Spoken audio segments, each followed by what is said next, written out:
જય માતાજી બધાને। આપણે આજે બનાવ્યું છે હુકલ મેથી દાણાનું શાક અને એકદમ રસાવાળું બનાવ્યું છે અને બહુ સરસ બન્યું છે। આગળ અમારી રેસીપી તમે જોજો મેં કઈ રીતનું બનાવ્યું છે, તમે પણ એ રીતનું બનાવજો અને બહુ સરસ બન્યું છે એકદમ।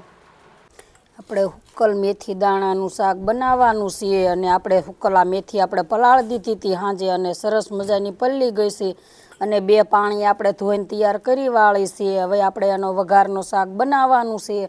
આપણે તેલ મૂકી દીધું છે અને ચૂલે બનાવવાનું છે એટલે ચૂલે સરસ મીઠું એકદમ શાક બને। આપણે નાખી દીધી રાઈ, રાઈ ફૂટે એટલે આપણે નાખવાનું જીરું। આપણે જીરું નાખી આ વઘાણી નાખીને આપણે મેથી જે ધોઈ લીધી હતી આ રીતની તેલમાં નાખવાની છે એટલે સરસ મજાની એકદમ આમ તેલમાં સડી જાય અને સરસ એકદમ મીઠું શાક થાય। આપણે છાશમાં બનાવવાનું છે, ખાટું મીઠું અને એકદમ સરસ બને, ખાવા મીઠું થાય અને ચૂલે બનાવીએ એટલે તો બહુ ટેસ્ટી થાય। જો આ રીતનું મેથી આપણે સડી જાય એટલે હળદર, ધાણા જીરું અને લસણવાળું મરચું, લસણવાળા મરચાંને જો આ રીતનું મિક્સ કરી લેવાનું છે। આમાં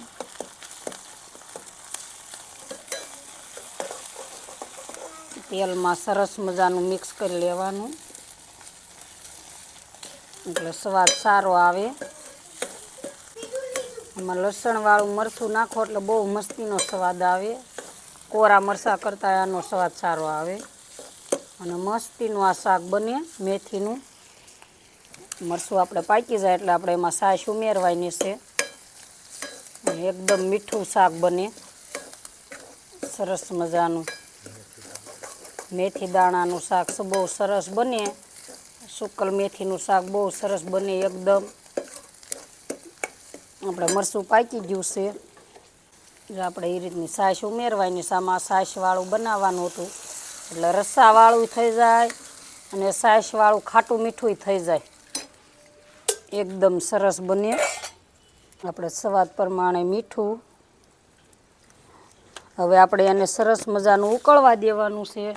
ઉકળે પછી આપણે એમાં ગોળ ઉમેરવાનો છે એટલે આપણે એકદમ સરસ શાક બને, આમ કડવું ન થાય મેથીનું શાક એટલે આપણે છાશ નાખી છે। છાશે ખાટું મીઠું એકદમ થાય અને બહુ મસ્તીનું રસાવાળું શાક બને મેથી દાણાનું શાક। જો આપણે રસો સરસ મજાનો એકદમ ઉકળી ગયો છે એટલે આ રીતનો રસો રાખવાનો છે। આપણે એમાં હવે ગોળ ઉમેરવાનો છે, આપણે આ ઢીલો ગોળ છે એટલે આ રીતનો ઉમેરવાનો છે। ગોળ જલ્દી ઓગળી જાય, ગોળ નાખવાથી આપણે કડવું ન લાગે મેથીનું શાક એટલા માટે આપણે ગોળ ઉમેરવાનો છે।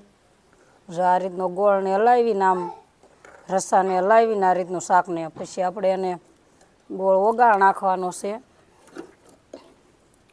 એટલે એકદમ શાક આપણું સરસ બને, ખાટું મીઠું બને અને ગળસટું બને એટલે કડવાશ ન આવે।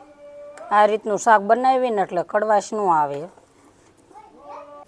જો આપણે મેથી દાણાનું શાક બનીને તૈયાર થઈ ગયું છે અને સરસ રસો પણ આપણો ઉકળી ગયો છે અને મસ્તીનું આપણું શાક બન્યું છે, રસાવાળું બનાવ્યું છે આપણે છાશ નાખીને એટલે ખાટું મીઠું લાગે। લાઈક કરી દીજો, શેર કરી દીજો અને સબસ્ક્રાઈબ કરી દીજો। આપણે નીચે ઉતારી લેવી, ચૂલે બનાવી એટલે બહુ મીઠું થાય શાક। જો આ રીતનું નીચે ઉતારીને આપણે નાખવાની છે એમાં કોથમરી, જો આ રીતની કોથમરી નાખી દેવાની એટલે શાક બહુ સ્વાદિષ્ટ થાય આ મેથીનું અને બહુ રસાવાળું સરસ લાગે। જો આ રીતનું બનાવવાનું, જો કેવું સરસ બન્યું છે મેથી દાણાનું શાક।